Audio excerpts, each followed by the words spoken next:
that by the 2nd, 3rd century, Christians were well known for their love and care for the marginalised and the vulnerable. And he said, the Romans often say of us, see how they love one another. This is the church.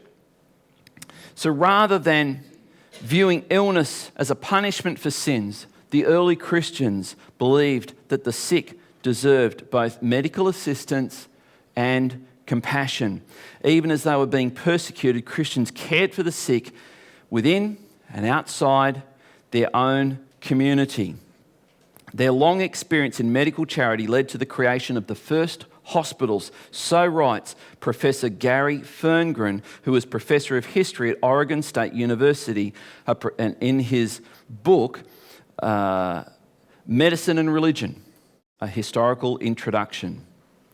This is a secular professor saying we've got to say thank you to Christians for inventing hospitals and medical care. By the 3rd century, Christianity had spread around the empire, and ultimately it culminated in Emperor Constantine's conversion. In 1 Timothy chapter 2, verse 1, we see why this is not surprising.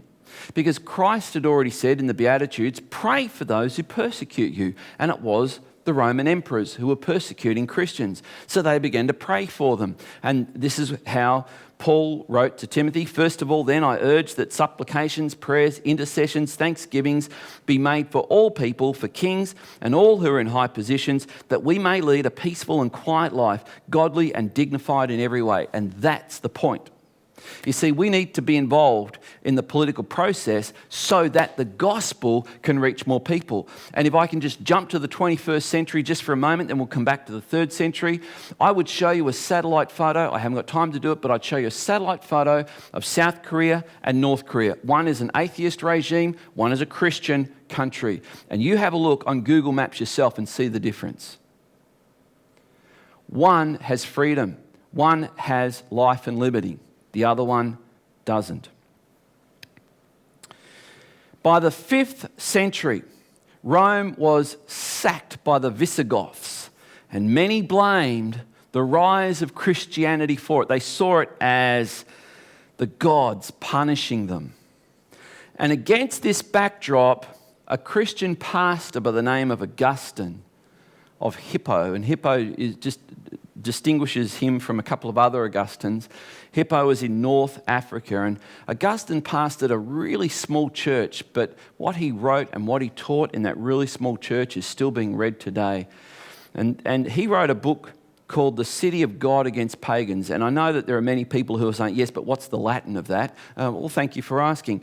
It's De Civitate de Contra Paganos, which is the city of God against pagans. Like I just said in English, you didn't really need to ask. And in this book, he argues that because Rome was now destroyed by the Visigoths, who were a Germanic people, that was the ancient Germans, he argues that Christianity shouldn't be worried about political things because we're heavenly minded. We should be more worried about the mystical, that is the spiritual heavenly city, the New Jerusalem, rather than being worried about earthly politics. And there became a deviation. And we're going to follow this through now. And so, in the 9th century, in 800 AD, Pope Leo III asserted that he had authority to appoint or to depose earthly kings. It was he who crowned Charlemagne as the emperor. And this began what's known as the Holy Roman Emperor. And there's a coin there with Charlemagne's head on it, and it calls him something like Pontifex Maximus, the supreme ruler of the world. And the Pope said, he may be the supreme ruler of the world, but I'm the Pope and I'm above him. Ah, nice. So let's move through. Oh, by the way, that Holy Roman Empire, starting in around 800, in fact, it started on the 25th of December, 800 AD, by the way.